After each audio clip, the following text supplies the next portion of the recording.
అయింది. దాని తర్వాత 'పుష్ప 2' ఈ మధ్య కాలంలో ఏ తెలుగు సినిమాకి రానంత హైప్ వచ్చింది. దాదాపు 80 దేశాల్లో 12,000 థియేటర్లలో ఫస్ట్ డేనే ఈరోజు 55,000 షోలు వేశారు. అనేక రికార్డులు కూడా క్రియేట్ చేసింది. Pre release business theatrical and retail కలిసి 1060 crores అయింది. అట్లాగే టికెట్ అడ్వాన్స్ బుకింగ్ కూడా 100 కోట్లు దాటింది. సో ఇంత హైప్తో వచ్చిన 'పుష్ప 2' సినిమా ఎలా ఉంది, దీంట్లో ప్లస్లు ఏంటి మైనస్లు ఏంటి చెప్పుకుందాం. ముందుగా కాస్టింగ్ వచ్చినప్పుడు అల్లు అర్జున్, రష్మిక, రావు రమేష్, ఫహద్ ఫాజిల్, తర్వాత తారక పొన్నప్ప, సునీల్, అనసూయ, ఇలా మంచి కాస్టింగ్ ఉంది.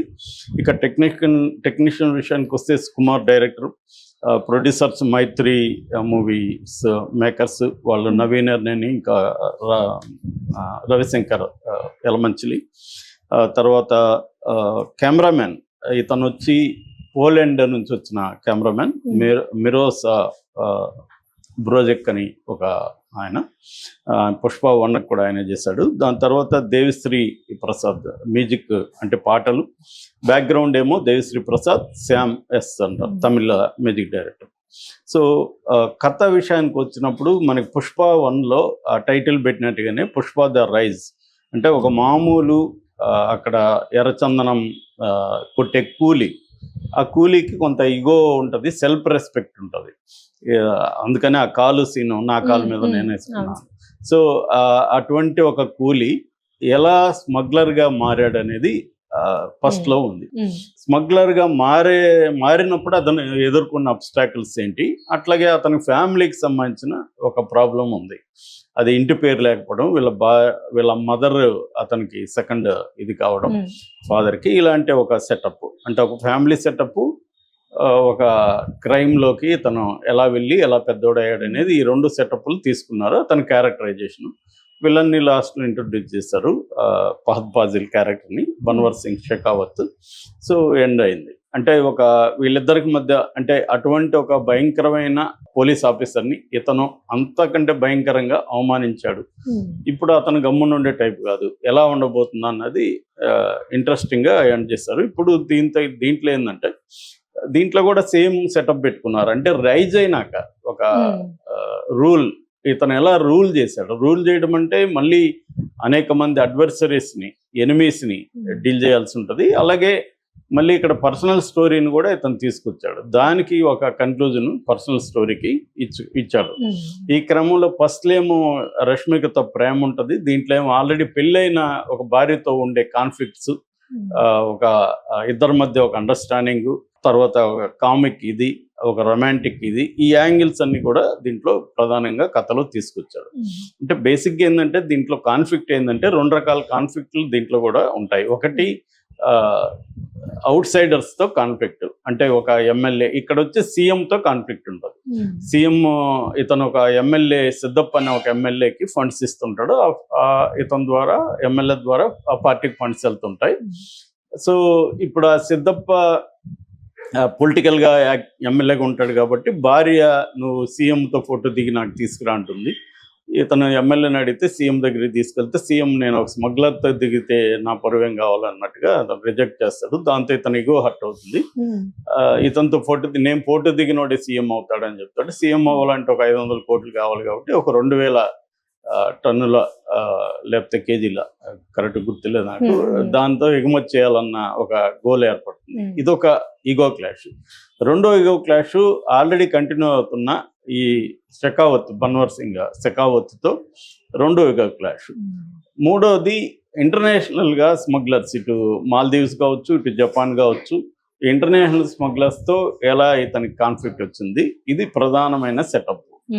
సో కథగా దీన్ని స్క్రీన్ ప్లేగా చెప్పాలంటే ఓపెనింగ్ ఒక బ్యాంగ్తో ఓపెన్ చేయడం అనేది మనకి ఎప్పటి నుంచో వస్తున్న హీరో అని ఏదో ఒక బ్యాంగ్తో ఓపెన్ చేయడం అనేది కమర్షియల్ సినిమాల్లో ఉండే రెగ్యులర్ ప్యాటర్నే. దీంట్లో కూడా అలాగా తలకిందులుగా దారంతో ఎలాడుతున్న జపాన్ అక్కడ పోర్ట్లో షిప్ పోర్ట్లో ఇతను ఎంటర్ అవ్వడం, వాళ్ళతో ఫైట్, అలాగే ఇది చేస్తాడు. దాని తర్వాత తనకు ఒక డ్రీమ్ ఉంటుంది చిన్నప్పుడు, ఇతను ఇట్లాగా తీసుకుంటా వెళ్ళాడు స్క్రీన్ ప్లేలో.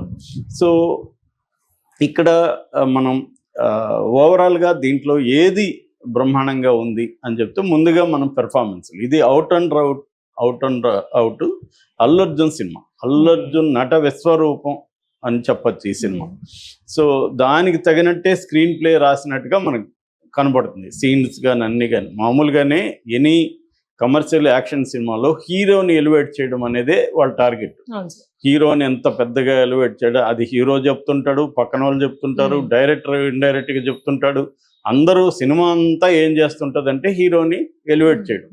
ఇది ఇండియన్ దీంట్లో ఎక్కువ, హాలీవుడ్ లో కూడా ఉంటది కానీ వాళ్ళు వేరే రకంగా చేస్తారు. మన వాళ్ళు కొంత లౌడ్ అండ్ క్లియర్ గా చేస్తుంటారు. దీంట్లో కూడా మొత్తం మన వాడిని లేపడమే ఉంటుంది. వెనక ఉండే వాళ్ళందరూ లేపుతుంటారు, పక్కన ఉండే వాళ్ళు లేపుతుంటారు, విలన్లు కూడా ఇతనే లేపుతుంటారు. అలాగా మొత్తంగా ఎలివేషన్, ఆ ఎలివేషన్ తగినట్టు హీరో ఉండాలి. హీరో లేకపోతే ఎలివేషన్ కామెడీ అయిపోతుంది.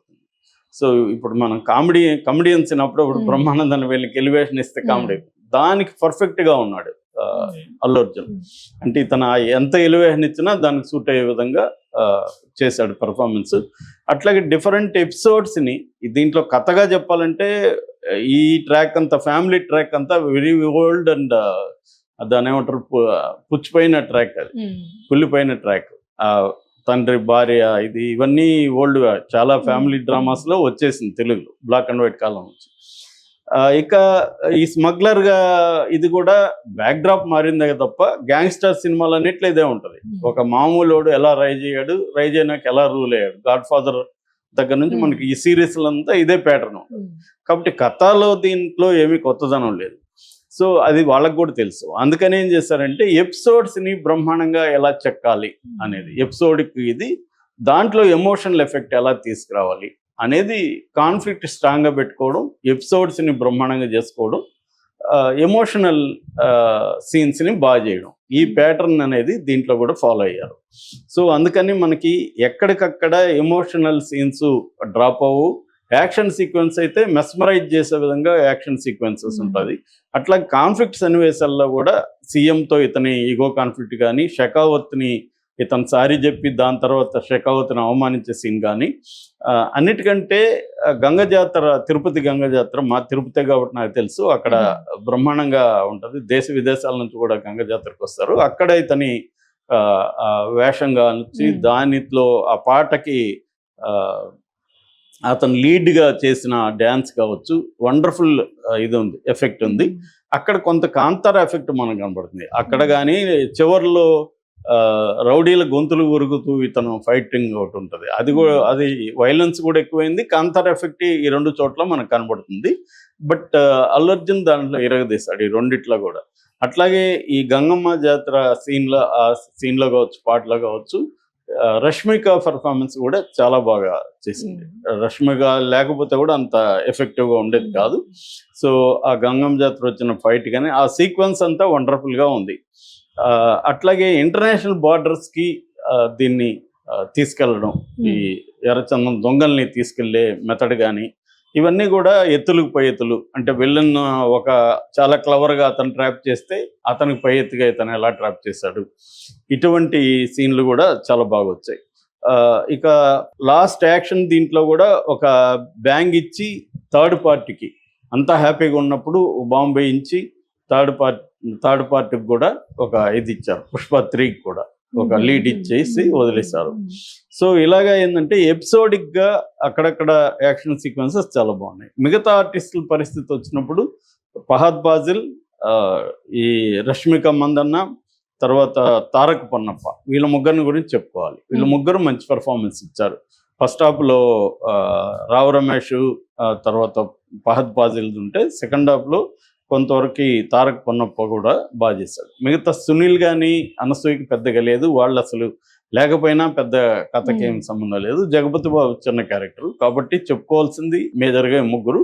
అజయ్ది కూడా రొటీన్, అతను అనేక సార్లు అట్లాంటివి రొటీన్ చేశాడు, అది కూడా పెద్ద చెప్పుకోవాల్సిన అవసరం లేదు.